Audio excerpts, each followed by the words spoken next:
Jhagadia GIDC વિસ્તારમાં 10 વર્ષની બાળકી પર પાડોશીઓએ બળજબરીપૂર્વક દુષ્કર્મ આચર્યું. લોહીલુહાણ હાલતમાં ઝાડીઓમાંથી મળી.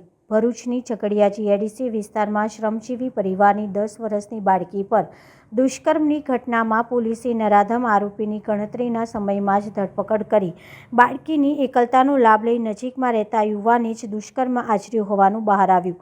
ભરૂચની ઝઘડિયા જીઆઈડીસીમાં રહેતો પરપ્રાંતીય શ્રમિક પરિવાર એક જીઆઈડીસીમાં કામ કરીને ગુજરાન ચલાવે છે. તેમની 10 વર્ષની બાળકી સોમવારે મોડી સાંજે ઝાડી વિસ્તારમાં લોહીલુહાણ હાલતમાં મળી આવતા માતાના પગ તળેથી જમીન સરકી ગઈ હતી.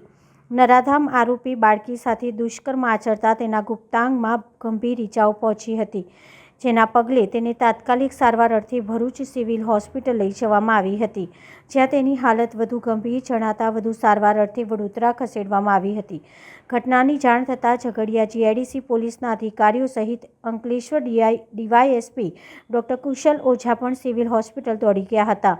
ઘટનાની ગંભીરતા સમજી પોલીસે નરાધમ આરોપીને ઝડપી પાડવા વિવિધ ટીમ બનાવી હતી, જેમાં પોલીસને ગણતરીના સમયમાં જ સફળતા મળી હતી. પોલીસે બાળકી જે વિસ્તારમાં રહે છે વિસ્તારમાં જ રહેતા અને મૂળ ઝારખંડના વિજય પાસવાન નામના 35 વર્ષીય આરોપીની ધરપકડ કરી છે.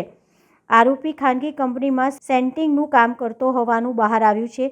બાળકી સાંજના સમયે રમી રહી હતી, તે દરમિયાન તેની એકલતાનો લાભ લઈ તેને તેની સાથે દુષ્કર્મ આચર્યું હતું અને ઝાડીમાં ફેંકી ફરાર થઈ ગયો હતો. ત્યારે પોલીસે આરોપીની પોક્સો અને અપહરણ સહિતના ગુનામાં ધરપકડ કરી કાયદેસરની કાર્યવાહી હાથ ધરી છે.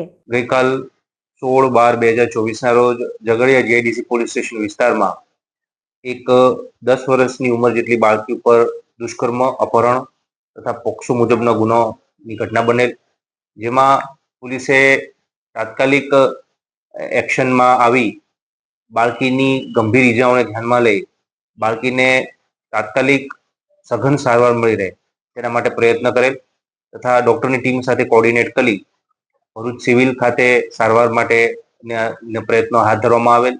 ત્યારબાદ ઈજાઓ ગંભીર હોવાથી તેને વડોદરા એસએસજી હોસ્પિટલ ખાતે તબદીલ કરવામાં આવેલ. ત્યાં એની સારવાર સઘન ચાલુ છે. હાલમાં તબિયત અમને જ્યાં સુધી માહિતી મળે ત્યાં સુધી સ્ટેબલ છે.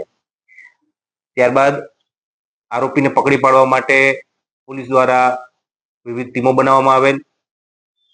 ટેકનિકલ સર્વેલન્સ અને હ્યુમન ઇન્ટેલિજન્સની મદદથી શકમંદોને ગણતરીના કલાકોમાં રાઉન્ડ અપ કરવામાં આવેલ અને તેમની આગવી રીતે પૂછપરછ કરી, ઇન્ટ્રોગેશન કરી અને આરોપીને આઈડેન્ટિફાય કરી લેવામાં આવેલ.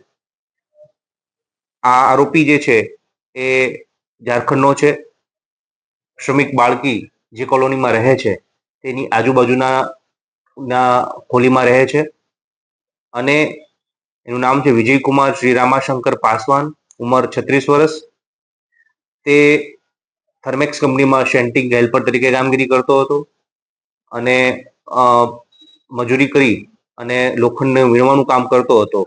ત્યારે એકલતાનો લાભ લઈ આ બાળકી ઉપર બળાત્કાર અને ગંભીર ઈજા પહોંચાડવાનો ગુનો તેણે આચર્યો છે. બાળકીને ગુપ્ત ભાગેથી ગંભીર ઈજાઓ થતી હતી, મોઢાના ભાગે પણ ઈજાઓ હતી, ખૂબ લોહી વહી ગયું હતું. તેવા સમયમાં તેને રેસ્ક્યુ કરી અત્યારે તેની હાલત ખૂબ સ્ટેબલ છે. પોલીસે BNS 137(1)B, 65(2) અને પોક્સો એક્ટની કલમ હેઠળ ગુનો દાખલ કરી હાલમાં તપાસ ચાલુ છે.